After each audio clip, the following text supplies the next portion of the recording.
What's up, everybody? Today I'm bringing you back another Q&A. It's been well over a year since I last did one of these, and I gotta say, I can't wait to answer all your questions. So if you have any of your own, post them down below, and let's begin. This series is back for good. I'm going to be posting them every 1 to 2 weeks, all depending on demand and scheduling. Hey Alex, is total weekly volume 10-20 sets per body part or per exercise? Would bench and overhead press count towards total shoulder volume, etc.? It's in a bodybuilding context, but there's always going to be overlap when we're talking about big compound movements. In the case of the bench press, the anterior delts are heavily involved, especially when you get to a certain level of strength.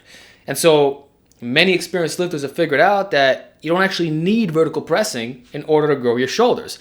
I know that might sound like blasphemy, but it's the God honest truth, especially if you're doing things like inclines, where the indirect stimulus becomes even more potent. And so, although I strongly believe in the OHB and all those variations, if you're doing 2 compound movements twice a week, let's say 3 sets, that's 12 sets of high quality pressing. You can't tell me that the shoulders weren't stimulated to a large extent. Otherwise, what you're saying is that you can be well below the minimum effective volume recommendations, yet still grow like crazy. That doesn't make sense because just look at my workouts, for example, right? I do 3 sets of anterior delt press once a week, yet my strength is improving like crazy and I notice visual changes in my delts.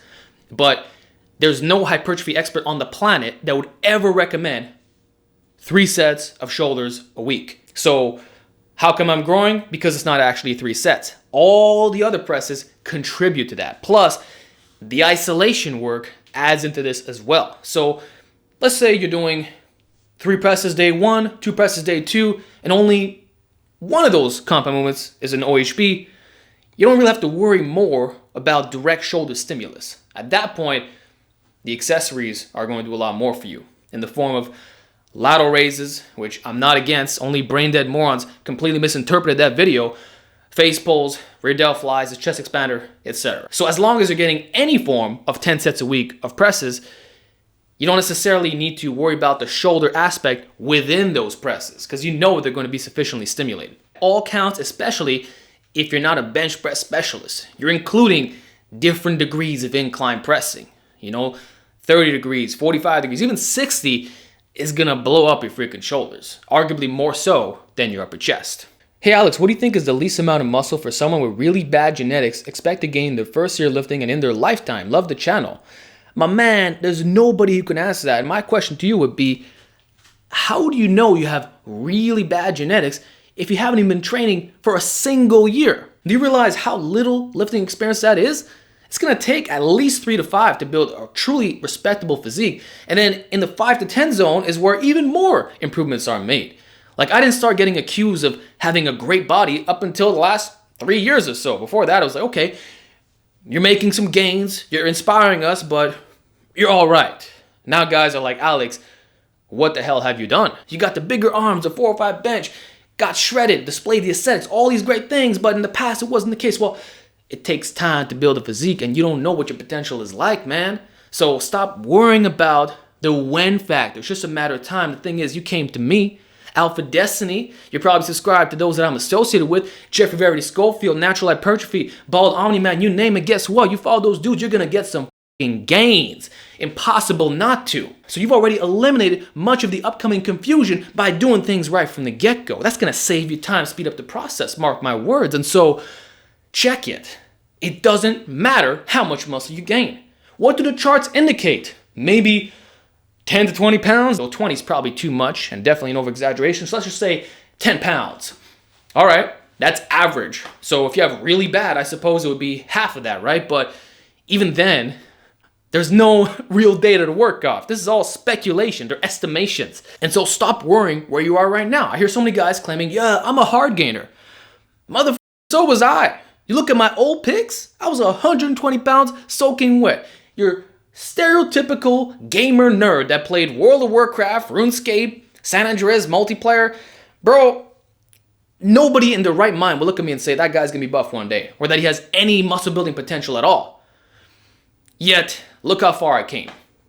It doesn't matter where you start. And since you're gonna be doing this for a long period of time anyway, then who gives a that maybe if you do have not the best genetics, it's going to take more than a year. So what? Some freak gets to where you are at in 8 months and it takes you 3 years? So freaking be it. The point is, you're still going to get very far. And the best thing I can tell you is not even worry about how much muscle you're accumulating. It's just going to happen year after year, slowly piling on. Just stay committed to the process. That's really what matters, my man. And how much muscle you'll put on your lifetime? How am I supposed to answer that? It might be between 25 and 30 pounds of muscle. All depends how long you decide to stay committed, because you limit yourself. What lifting stage should you do Bulgarian light? How about don't do it at all? It's certainly not optimal for competing at a high level. Now look, if you really want to run it, then you should at least be an intermediate lifter with excellent form on the compound movement you'll be hitting. Otherwise, you can get snapped up real easily, because overuse accumulates when using the same exercise day in and day out with no rest between sessions. You're really on the bleeding edge of recovery. And even the movements you select make a big difference. You're probably not going to do Bulgarian light on conventional deadlifts. You can get away with it on trap bar deadlifts and certainly barbell back squats. But just to say, if you're not familiar with how certain exercises tax your body for your leverages now, that in itself can lead to problems. So know your body and where you're sensitive at. Also, what your muscular weaknesses are.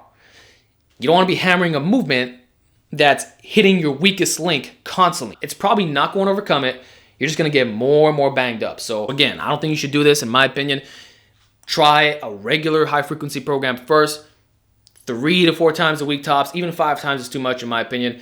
See if you vibe with it. If you do, and now you have some experience, okay, try out Bulgarian light. But I don't think it's worth pursuing beyond overcoming very short-term plateaus. Maybe you've been in a deficit for a long period of time, or you had a layoff, and now you're going to bulk up for the next 2 weeks, train the same exercise every day. Okay, so be it.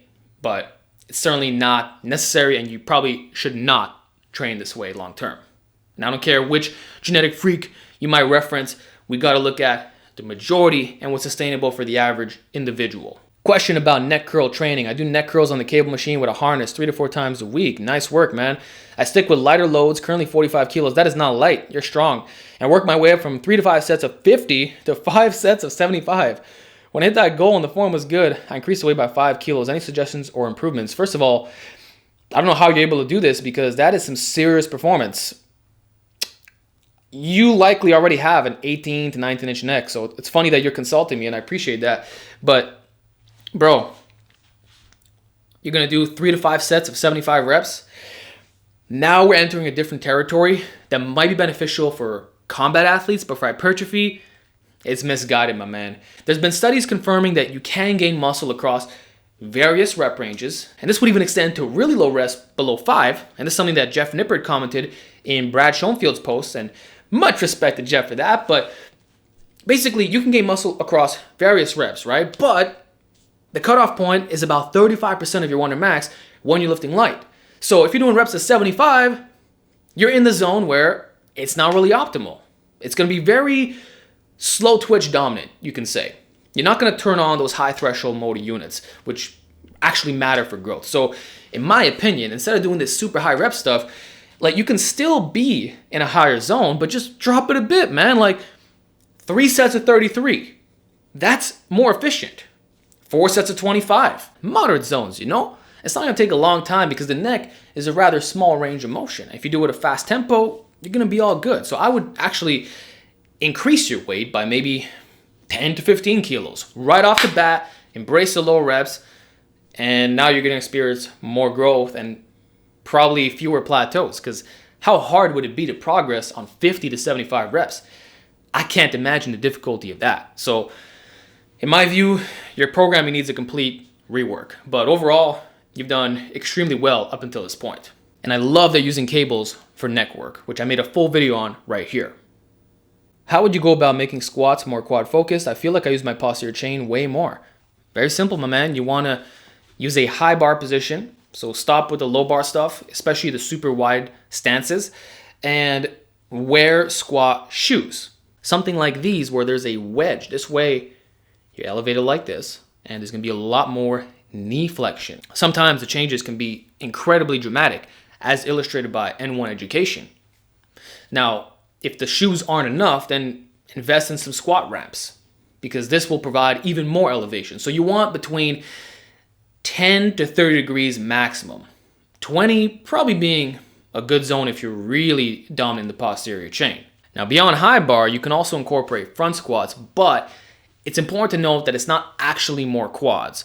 Rather, it's simply teaching you how to use a more quad dominant style of squatting, where you won't be good morning-ing the way up. But now keep in mind, the upper back will be a serious limiting factor. So the absolute load itself probably makes it a little bit worse than high bar. And so the ultimate quad bias squat is using the SSB, because now there's zero technique requirements. And keep in mind, most of us are freaking gym bros. We don't have the best front squatting form and mobility and thoracic strength. We're just meatheads who probably skip legs for years, and now we're catching up. Okay, of course I'm projecting here, but look, you can get perfection immediately by using an SSB. That's all I'm trying to say. And if you got longer handles, even better. Also, you want to flip the camber upside down to really match the front squatting effect.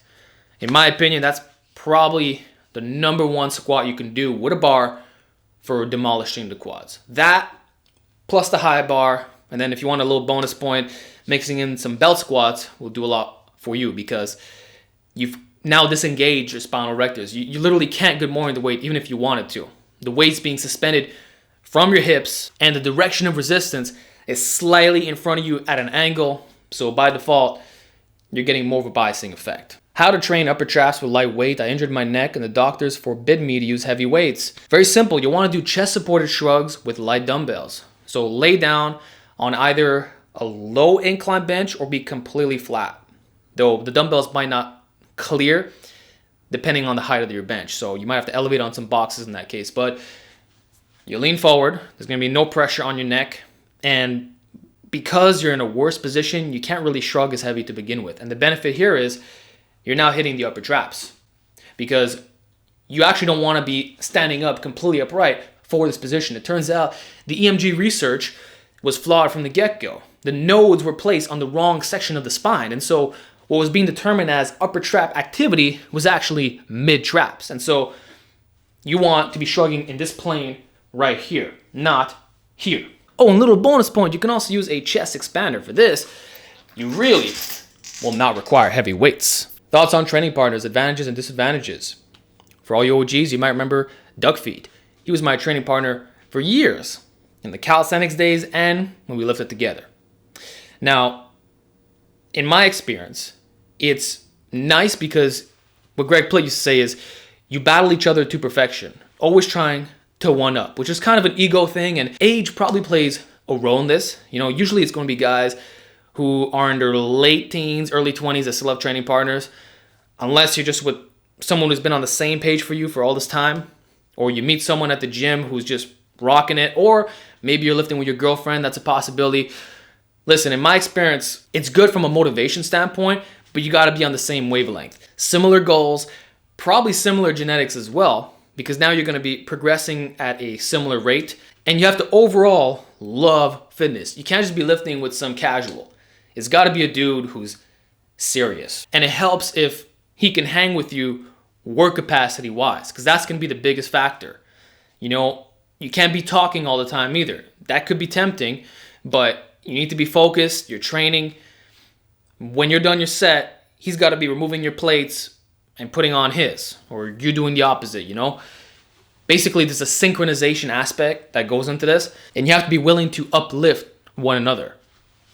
When that's done right, overall, it's pretty good. Like last year when I was training for the 405 bench, I did have a training partner for a brief period of time. It was cool, and he was actually screaming in the background when I did my ultimate PR. But one of the things that comes with that is also managing time, specifically schedule-wise. Maybe you're someone who prefers to train a little bit later, but your training partner wants to go earlier. So you end up compromising in that way, and now the rest of your plans get altered. Or maybe you just have a worse workout as a result because you're not listening to your body. Like sometimes you got to put yourself aside a little bit, you know? Sometimes it's not going to go your way. There could be delays. Maybe you get canceled on, or maybe you want to cancel, but you won't because you got pride and you're not just going to do that to your homie. You know, I've been in that situation where, man, I'm not going to go there, but bros before you know what. And do I regret it? At the time I did, but now I don't. Everything happens for a reason. But all I'm saying, guys, is that there's a little bit of sacrifice to this, even though it is fun. So yeah, I hope that provided some insight. And I want to know, what do you think about training partners? Are they worth it, or would you rather train alone? Let's hear in the comment section. What are the advantages of the chest expander over bands? You have to try the chest expander to really feel the difference because they're not the same given the dimensions. See, the only way you can replicate the chest expander feel is if you double some bands like this. But now we're talking about a very different strength curve because it's not a single band like this. So as a result, the resistance profile scales differently as you extend. The thing is, even these dimensions aren't the same, and you would have to use a ton of double bands to get this effect. And some of them are probably not even realistic, so you'll probably stick to micros and minis tops. But again, you're gonna need a bunch. So what does that mean? You're gonna spend more money for no reason. Plus, they don't actually feel the same because the spring is literally three-dimensional. You can see how it pulls apart, right? And it actually holds a bit more elastic energy. So it's not the same. I don't know how to explain it, but once you've used spring tension, just like when you compare bands and chains, this is another form. Like I even thought of maybe using this on my bench. Like I remove them from the expander and I put them on the side. Like I think that would be a unique way to train, but basically these are expanding in real time and it's a lot easier to progress. You just keep adding springs. Once you could do about 12, 15 reps on a given motion, you add a spring. That's it. Whereas the bands, you're kind of limited in that regard. You're probably going to do a lot higher repetitions. And then there's also the braking factor. If you maximally expand like this, there's no way you're gonna snap the springs and they don't lose tension. Whereas the bands will get a little bit weaker over time and they can quite literally snap, which happened to me not too long ago. Like I had to buy a new micro mini bands. Then the other thing is if you want to mimic the expander effect, you're going to have to get some handles for maximum stability. And keep in mind, this is heavier, so it has less of that bamboo bar effect. So look, the biggest thing is going to be the three-dimensional effect, which yields a different strength curve, and then just the usability of it all and practicality long-term as you get stronger. So just try out the original expander and you're going to feel what I'm talking about. Like I need more time to master this explanation. I have an anterior delt press seated with 60 kilos times 10 and a bench press 90 kilos for 5 at 70 kilo body weight. How come I'm so weak on the bench compared to vertical press? Does this mean I should focus more on chest isolation work?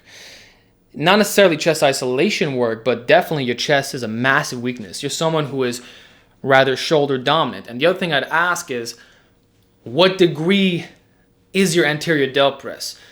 Make sure that it's one stop down from vertical. Not that you're doing a 60-degree incline, because that's a completely different movement and you will be able to lift heavier on it. So assuming you're doing it correctly, which you probably are, to me it's just another case of someone who excels at vertical presses versus horizontal. See, I'm the complete opposite. My horizontal strength is always way stronger, but then again, my shoulders were proportionally lagging. So I needed to focus more on inclines and vertical pressing. For you, is going to be the opposite. So I would actually say maybe you can actually skip the anterior delt press for now.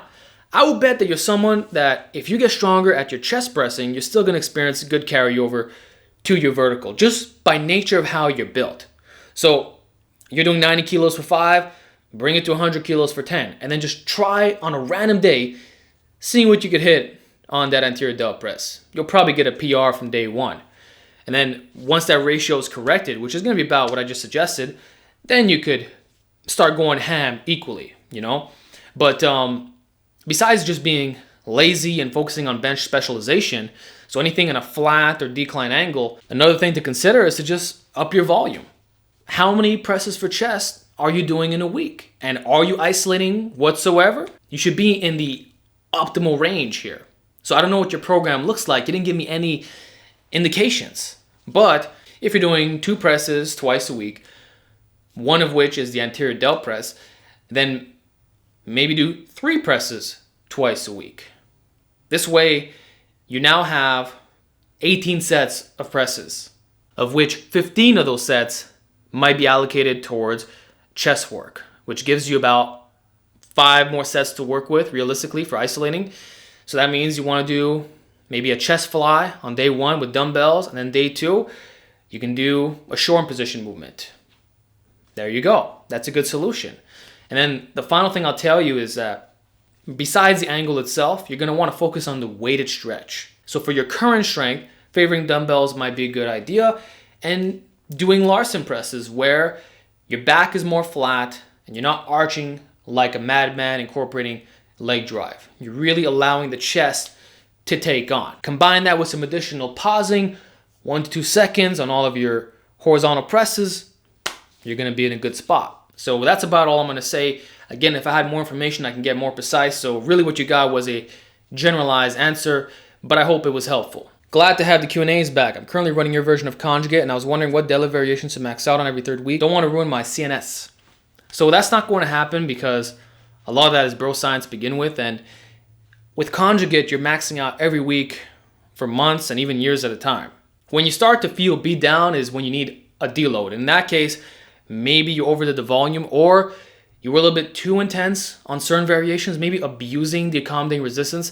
That's what I found to be the #1 variable behind stopping max effort work. So if on the deadlift, week 1 you do conventional with 90 pounds of chains, week 2, 100 to 200 pounds of bands, and then week 3 you're going to do a deficit deadlift with 120 pounds of chains. Like, those are not the appropriate variations. For one, they're too similar to each other, and the other thing is that it's super maximal. You know, you should have a mixture of raw and accommodating resistance. And we're not doing it because of specificity, it's to minimize overuse while learning how to strain. Now, another thing that you didn't specify is, yeah, you're running my version of Conjugate, but what does that imply? You're going to be deadlifting every 3rd week. Why does that week specifically trouble you? Is it because maybe the first 2 weeks you're also deadlifting? Or is it due to you squatting week 1 and week 2? I don't know how you're training. Now, if it's max effort squats, then guess what? It doesn't matter what deadlift variation you do on week 3. Like, it can be the hardest one possible. The fact is, you're alternating between the hinging and the squatting. So it's actually irrelevant at this point. So the only time I would ever concern myself with a variation being too intense is if in the weeks prior you were already overdoing things. And you'll know if you were. So a good rule of thumb is to alternate. Week 1 raw, week 2 accommodating resistance, week 3 raw again, but maybe you're mixing in a specialty barbell.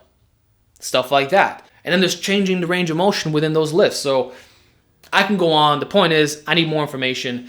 I don't know what exactly you're doing. Do you think someone with long arms will be fine with just doing close grip presses and pulls to get great arm gains? I think you're going to get significantly further than a short guy who barely has any arm bend when doing his presses or pulls. But what do you define as great arm gains? Because I would state that anyone who doesn't isolate is leaving at least an inch or more of lean muscle tissue gains on the table. So if you manage to acquire 16-inch arms with just close grip bench and chin-ups, okay, good. That is a solid measurement for a natty. But you can have 17s if you did curls and tricep pushdowns, which doesn't even take a lot of work to do. So my question is, even if you have the build to get away with compounds only, why in the fuck would you do that when in no world has that ever been optimal? So perhaps you can go less crazy with arm isolation work. You probably won't need an arm day or require tremendous amounts of volume or really trying to correct your weakness if that's obviously not your weakness. But to then suggest an extremist standpoint that I'm not going to do direct work for them is, in my opinion, completely foolish. And people who train this way for a long period of time eventually regret it, and they learn the hard way that they could have gotten to their current standing at a much faster rate, or acquiring more gains that were untapped for all these years. So my standard advice remains, unless you have super elite genetics, like if you're one of those guys who has like 18 to 19-inch arms just through compounds, then you probably wouldn't be watching these videos to begin with. But for everybody else, yeah, you want to isolate your arms in some capacity. If you could do 400-pound good mornings, how much could you do on a stiff leg deadlift or remaining deadlift or other hip hinges you can think of? Minimum 500 pounds. Like, there's no question about that. The good morning is such a difficult exercise when done correctly that the carryover is practically automatic. Now, the good morning is a hip hinge and the purest form at that if you look at the squat hinge continuum. Very similar to a stiff leg and RDL. And what I can tell you in my experience, this was earlier on this year, is that when my good morning was in the mid 200s, I then tested my RDL, which I hadn't done in months, and I got 405, aka 4 plates, for 15 repetitions. And before I did that, it was around 7 to 8. So I practically doubled my strength without even doing it. And that's for reps. So for me personally, there's about a 150-pound difference between the exercises. Or if you get really dialed in on the good morning, it could be a 100-pound difference. But what I'm saying is, if you can good morning 400, it's impossible that your deadlift is lower than 500. And if it is, your good morning form must be so atrocious that it's actually not a good morning. You're doing a squat morning. So assuming you're doing it correctly, anyone should have an advanced or even elite deadlift if their good morning is also of that standing. Any advice on increasing forearm size? Been training forearms for a while now, but they're still lacking. Wrists are small and need increasing. So you're probably not going to increase the size of your wrists unless you put on so much fat that it just travels everywhere. Like you'll see guys with fatter hands and heads and all these things, but the bone size itself, I doubt is going to be modified. But does that really matter? No, you can still build the forearms to a magnificent extent. And if you look at guys like Steve Shaw, he had massive guns with wrists that were only 6.2 inches.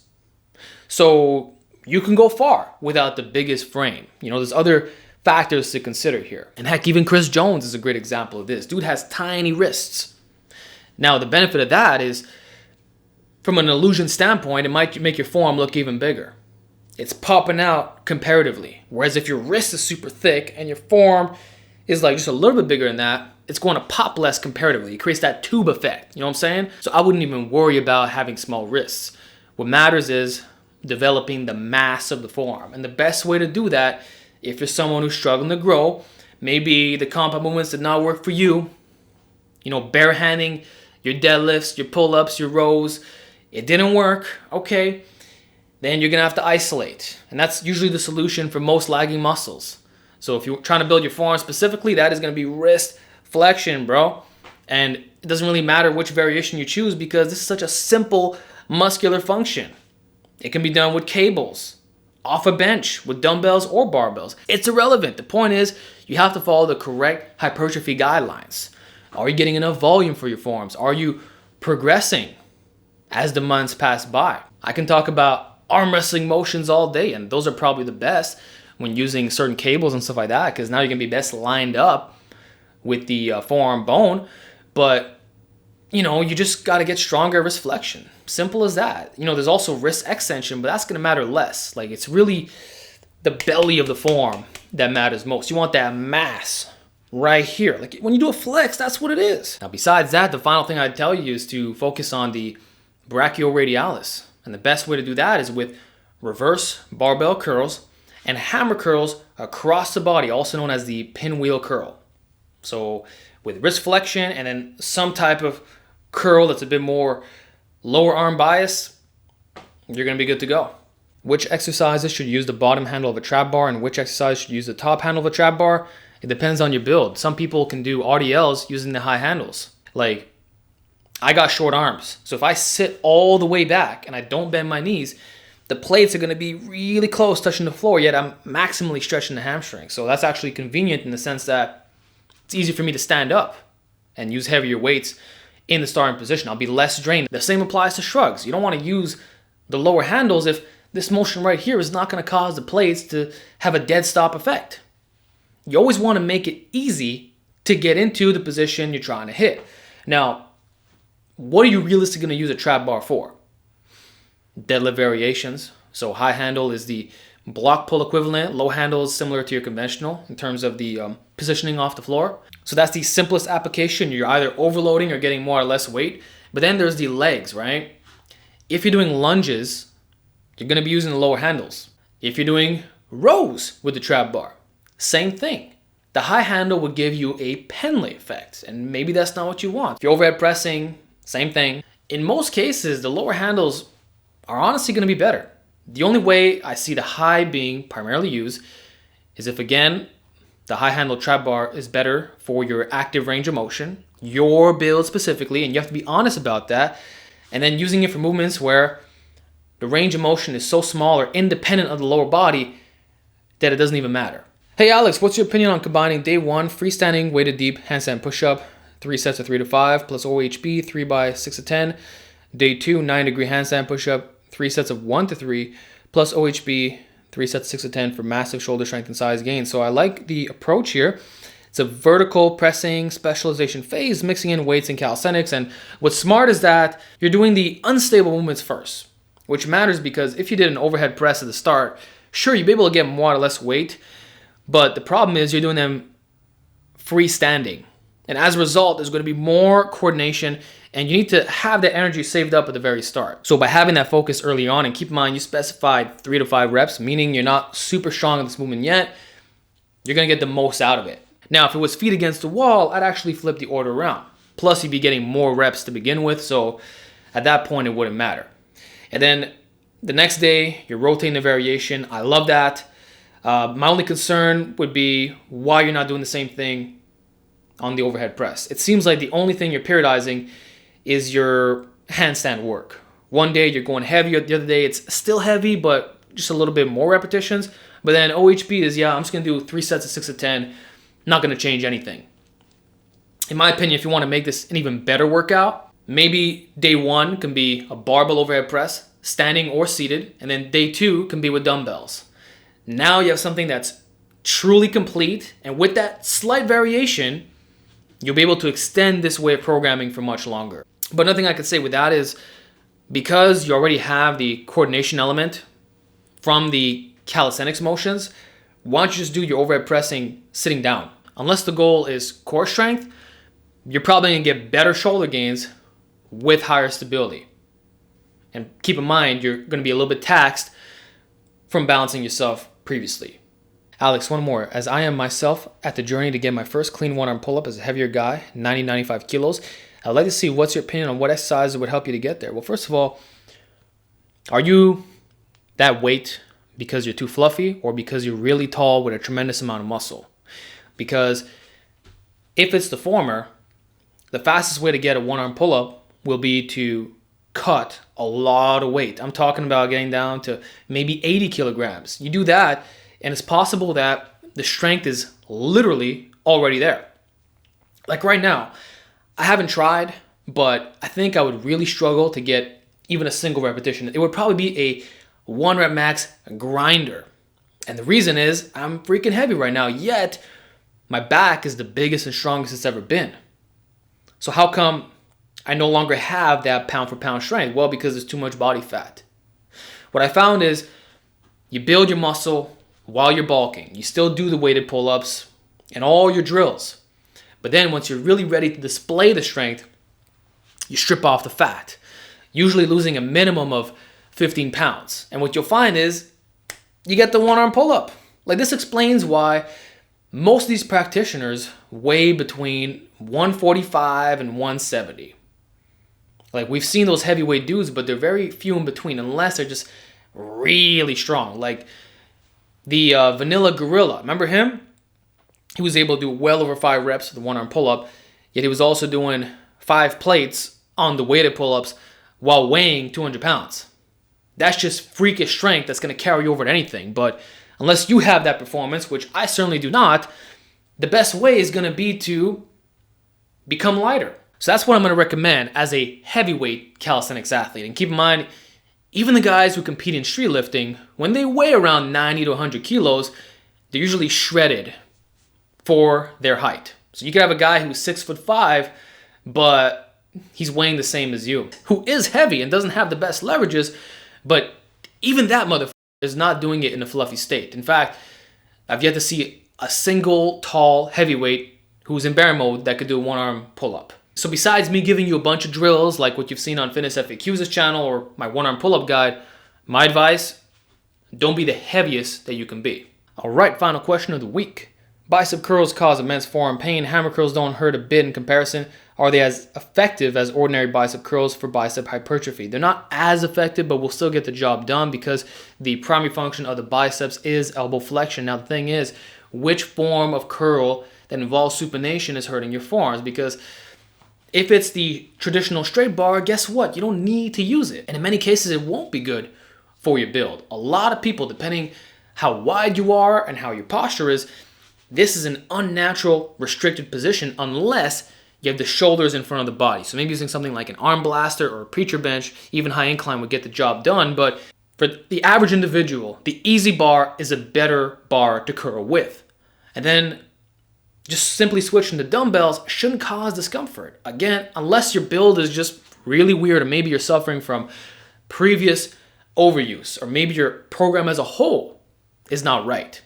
So besides changing those variations, nothing I can tell you is to do a lot of curls with bands. You want to develop your tendon strength such that you can handle progressive overload. You don't want to have to switch to hammer curls every single time because you can't tolerate some supination, which is the absolute best way to grow your buys. Like, sure, if you got progressively stronger hammer curls, you take it from 35 pounds to 50, your buys are going to still grow. But you know what else is going to come up a lot? Your brachialis and brachioradialis, depending how you do it. So if you're trying to minimize that biasing effect, you want it mostly directed to the bicep, which could be a big deal, especially if they're lagging, then I'm either going to tell you to stay in supination or twist at the top. Like, if this is causing discomfort, there's something really wrong here. So fix it. But beyond those modifications, the final thing I'll recommend is to use cables. Here's how you set it up.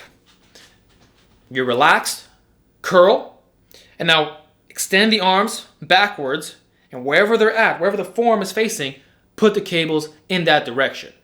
So you might be curling like this as opposed to here or here. You know what I mean?